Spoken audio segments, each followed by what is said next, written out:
नमस्कार, मैं हूं आपके साथ चांदनी धवन और वक्त हो गया है लाख टके की बात का। और मैं हूं आपके साथ मेनका चौधरी और इस बुलेटिन की शुरुआत करते हैं बड़ी खबर के साथ। प्रधानमंत्री नरेंद्र मोदी ने रूस के राष्ट्रपति व्लादिमीर पुतिन से आज रात बात कर सकते हैं। रूस यूक्रेन संकट को लेकर पीएम आज बात कर सकते हैं। वहीं दूसरी तरफ प्रधानमंत्री नरेंद्र मोदी ने इसे लेकर एक बड़ी बैठक वो कर रहे हैं इस वक्त, जिसमें गृह मंत्री, रक्षा मंत्री, वित्त मंत्री, एनएसए और सुरक्षा से जुड़े बड़े अधिकारी भी शामिल हैं। दरअसल यूक्रेन में कई भारतीय छात्र फंसे हुए हैं अभी भी, और इसको लेकर रक्षा मंत्री राजनाथ सिंह ने भी कहा है कि यूक्रेन के हालात पर नजर है, सभी भारतीयों को निकालने की लगातार कोशिश जारी है। दो तस्वीरें इस वक्त आपके टीवी स्क्रीन पर। पहली तस्वीर आप देख रहे हैं, प्रधानमंत्री की बैठक चल रही है। दूसरी तस्वीर ये संभव है कि आज पीएम नरेंद्र मोदी पुतिन से करें बात फोन पर। जो भी इफर्ट संभव था हमारी सरकार ने किया है और आगे भी जो इफर्ट्स होंगे अपने भारतवासियों को बचाने के लिए हम लोग करेंगे। लेकिन फिर भी हमारी गवर्नमेंट का पूरा इफर्ट है कि जो हमारे भारतवासी हैं, हमारे जो बच्चे वहाँ पर हैं, उन सभी को निकाला जाए। इंडिया का क्या स्टैंड है, इस पर कुछ बोल दीजिए। भारत चाहता है कि शांति कायम होनी चाहिए, बातचीत के द्वारा इसका हल निकाला जाना चाहिए, युद्ध की स्थिति पैदा नहीं होनी चाहिए, यही भारत की सोच है।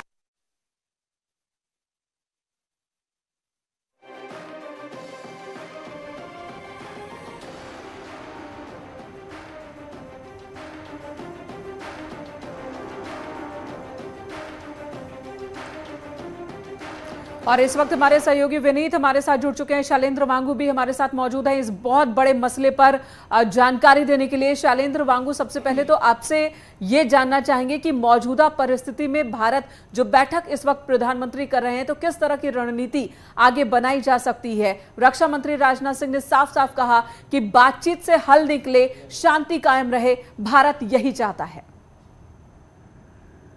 देखिए, भारत अपना पक्ष लगातार यूएन सिक्योरिटी काउंसिल में रखता आया है और भारत ये कहता आया है कि बातचीत के जरिए इसका ये मसला हल होना चाहिए और टेंशन्स को बढ़ाना नहीं चाहिए, वो कम की जानी चाहिए। लेकिन इस वक्त भारत के लिए सबसे बड़ी चुनौती है 20,000 भारतीय छात्रों को और नागरिकों को वहां से सुरक्षित बाहर निकालना, ये प्राथमिकता है। तो फिलहाल जो जानकारी मिल रही है उसके मुताबिक जो हमारी एम्बेसी है वो ये कोशिश कर रही है यूक्रेन में कि जो भारतीय छात्र हैं उनको पश्चिमी यूक्रेन, जो पश्चिमी बॉर्डर है यूक्रेन का, उससे सटा जो देश है, उनके रास्ते से उनको इवैक्यूएट किया जा सके, जिसको लेकर एक कंटिजेंसी प्लान तैयार किया जा रहा है। और माना जा रहा है कि आज की इस बैठक में भी इसी बात पर जोर रहा कि किस तरह से भारतीय छात्रों को वहां से सुरक्षित निकाला जा सके। उसको लेकर हम ये भी देख रहे हैं कि कतर के साथ जो हमारे संबंध है, या अगर हम बात करें हंगरी की, तो हंगरी सटा हुआ देश। दो जिम्मेदारी भारत के सामने नजर आ रही है। एक बड़ी जिम्मेदारी है अपने बच्चों को, अपने लोगों को वहां से लाने की, और दूसरी एक जिम्मेदारी दिख रही है यूक्रेन की तरफ से भी ये डिमांड रखी गई, अपील की गई कि भारत के प्रधानमंत्री रूस के राष्ट्रपति से बात करें। हो सकता है कि पीएम उनकी बात मान ले, और ऐसी खबर भी आ रही है कि हो सकता है कि आज प्रधानमंत्री पुतिन से बात करें। इन खबरों पर कितनी पुख्ता जानकारी आपके पास?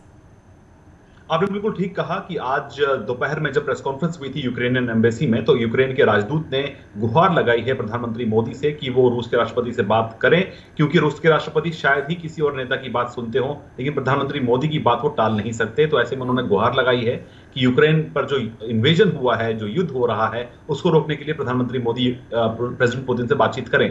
लेकिन हालांकि जहां तक ये सामरिक मुद्दों का जहां तक सवाल है, तो ऐसे में सीधे तौर पर युद्ध को लेकर भारत का शायद टिप्पणी ना करे, क्योंकि अभी तक सीधे तौर पर भारत ने इस युद्ध को लेकर कोई कमेंट नहीं किया है।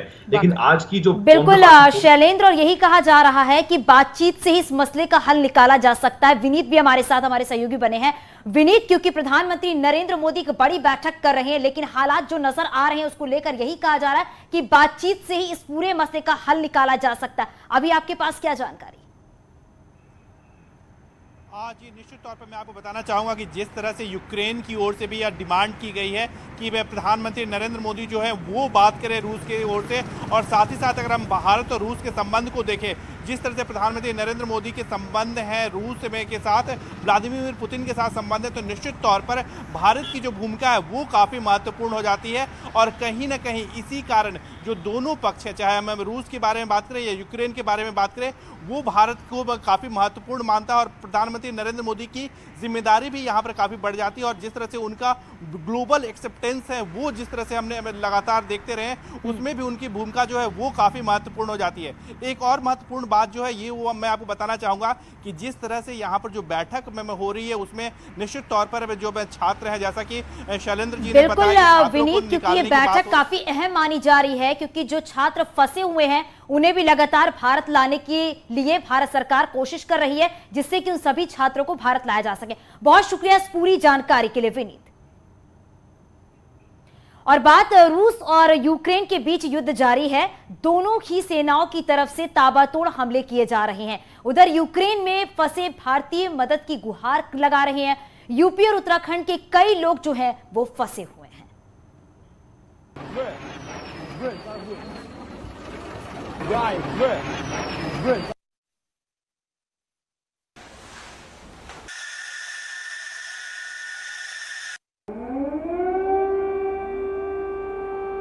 युद्ध शुरू होने के 4 घंटे के अंदर की ये तस्वीरें हैं। वीडियो में आप हमला करने वाली मिसाइलों को देख सकते हैं कि किस तरह से धमाकों से यूक्रेन दहल उठा। हालांकि हमले के 4 घंटे के अंदर ही यूक्रेन ने रूस के 50 जवानों के मारने का दावा किया, तो रूस ने भी यूक्रेन के विमान को मार गिराने की बात कही और दोनों ने एक दूसरे देश में जमकर बमबारी की।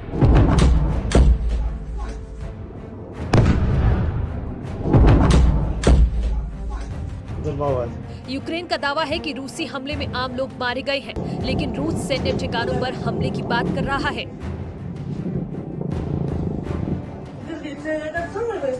हमले की शुरुआत यूक्रेन के अलग अलग हिस्सों में धमाके से हुई।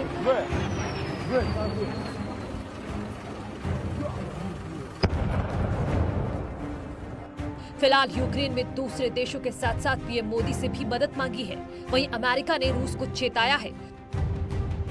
चीन ने भी मामले को बातचीत से सुलझाने की अपील की है, तो भारत ने भी मदद मांगने पर अपनी प्रतिक्रिया दी है। We are the neutralized and we hope the peaceful solution through diplomatically. Ukraine एक और मामले को सुलझाने के लिए पीएम मोदी से मदद मांग रहा है, तो दूसरी ओर यूक्रेन के आर्म फोर्स के कमांडर इन चीफ ने कहा है कि यूक्रेन अपनी जमीन की रक्षा के लिए कुछ भी करेगा। रूस और यूक्रेन के इस युद्ध के बीच कई हिंदुस्तानी फंस गए हैं। वो भारत लौटना चाहते हैं और इसके लिए कई लोगों ने न्यूज़ 18 से संपर्क भी किया है।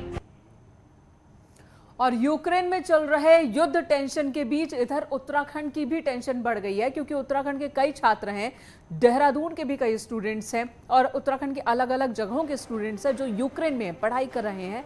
उनके पेरेंट्स और रिश्तेदार परेशान हैं। यूक्रेन में चल रहे युद्ध के बाद वहां फंसे लोग परेशान हैं। फ्लाइट बंद होने की वजह से संकट बढ़ गया है और अब वो सरकार से अपील कर रहे हैं कि इन बच्चों को वतन वापस लाया जाए।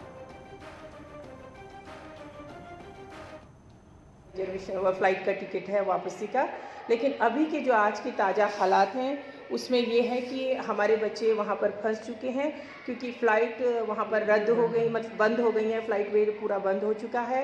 और बच्चे जो आज मेरे बच्चे के हॉस्टल से निकले थे इंडिया आने के लिए, वो लोग रास्ते में ट्रेन में अटक चुके हैं और ट्रेनें भी बंद हो चुकी हैं और हम लोग बहुत परेशान हो गए हैं, क्योंकि लगातार हम लोग टीवी देख रहे हैं और पूरी तरह से यूक्रेन में हर तरफ से बमबारी चालू हो चुकी है। रशिया ने और चलिए अब बात कर लेते हैं सीएम योगी आदित्यनाथ के रोड शो की। तो आपको बता दें कि सीएम योगी आदित्यनाथ आज अयोध्या में रहे और यहां उन्होंने करीब 3 किलोमीटर लंबा रोड शो निकाला। रोड शो में भारी संख्या में लोग उमड़े। भारी जनसैलाब के बीच सीएम योगी का रोड शो जैसे जैसे आगे बढ़ रहा था, अयोध्या की जनता खास तौर पर महिलाएं फूलों से उनका स्वागत कर रही थी। वहीं दूसरी तरफ सीएम योगी आदित्यनाथ भी लगातार हाथ जोड़कर वहां की जनता का अभिवादन स्वीकार कर रहे थे। आपको बता दें 2017 में अयोध्या की 5 सीटों पर बीजेपी ने कब्जा जमाया था और आज रोड शो के जरिए बीजेपी ने अयोध्या से एक बड़ा संदेश देने की भी कोशिश की। वो एक ख्वाब था, एक आशा थी, आपको लगा था कि आपके जीवन काल में आप उसे साक्षात होते हुए देखेंगे, क्यों नहीं? हमारी 3 पीढ़ियां श्री राम जन्मभूमि आंदोलन से जुड़ी रही हैं। और ये मेरा सौभाग्य है कि रामलला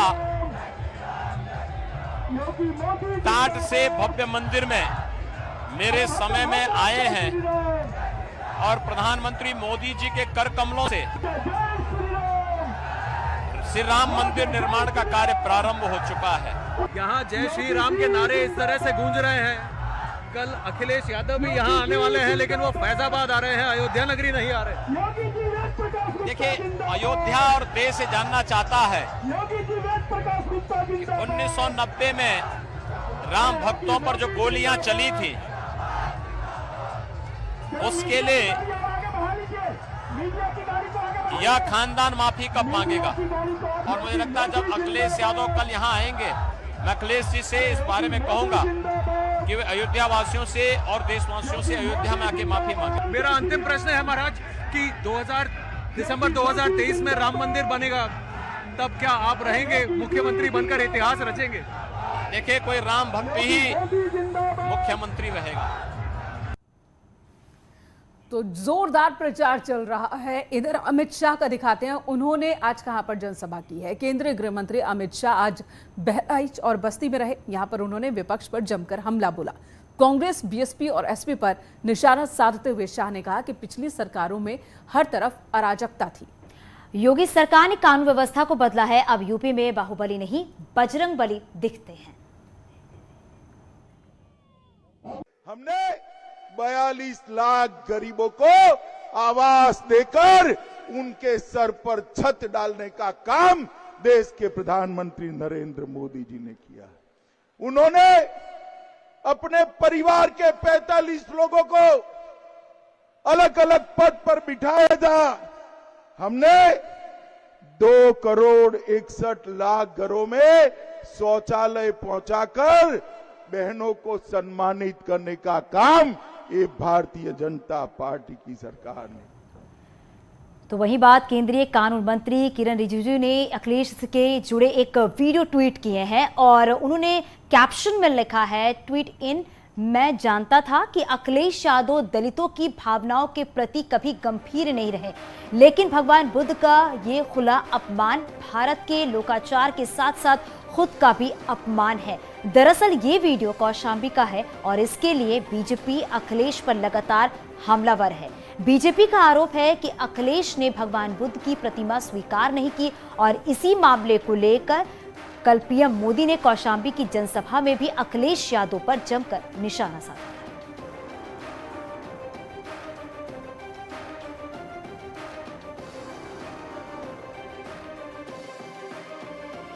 कौशाम्बी का ही एक वीडियो देख रहा था, यही का वीडियो था।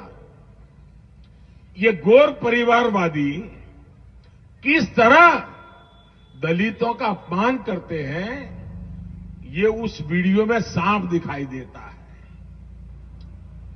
इन गौर परिवारवादियों को भगवान गौतम बुद्ध की प्रतिमा तक स्वीकार करना गंवारा नहीं है। ये भगवान बुद्ध का अपमान है कि नहीं है? अपमान है कि नहीं है? ये दलितों का अपमान है कि नहीं है? ये पिछड़ों का अपमान है कि नहीं है?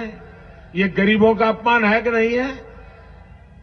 लेकिन उनको भगवान बुद्ध की प्रतिमा लेने का तो मन नहीं करता है, लेकिन चांदी का मुकुट देखा तो मुंह में पानी छूट गया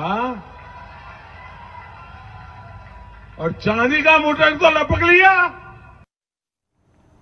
लगातार चुनाव प्रचार के दौरान विपक्ष पर हमलावर हैं प्रधानमंत्री नरेंद्र मोदी और प्रधानमंत्री ने बताया कि आज ही के दिन 20 साल पहले उन्होंने चुनावी राजनीति में कदम रखा था। उनके इस बयान को कोट करते हुए केंद्रीय मंत्री स्मृति ईरानी ने पीएम मोदी को लेकर एक ट्वीट किया है।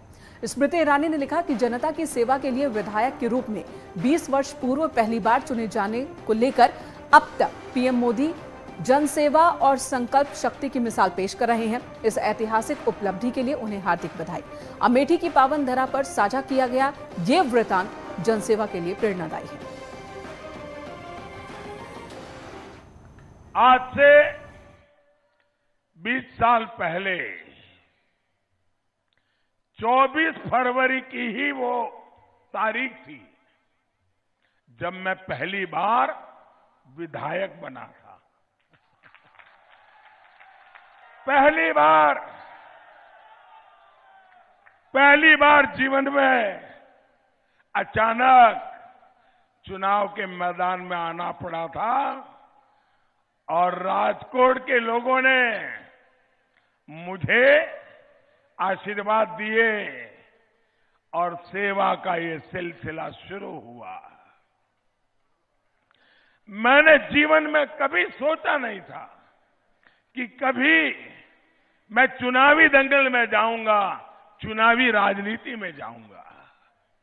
और चुनावी दुनिया में आने के बाद जिस तरह यूपी ने मुझे अपना लिया, मां गंगा ने मुझ पर जिस प्रकार से स्नेह वर्षा की, आप लोगों ने मुझे गले लगाया, इससे बड़ा जीवन में कोई सौभाग्य नहीं होता है। और यहां रुकेंगे छोटे से ब्रेक के लिए। खबरों का सिलसिला जारी है।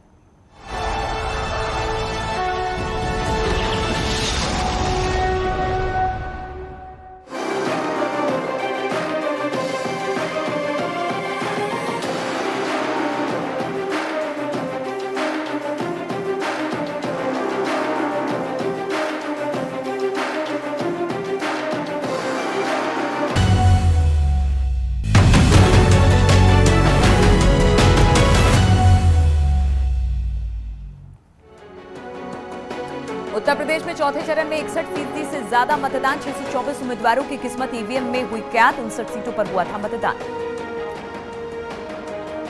उत्तर प्रदेश में 4 चरणों में 231 सीट के लिए हो चुकी वोटिंग, बाकी बची 172 सीटों के लिए अभी 3 और चरणों में होना है मतदान।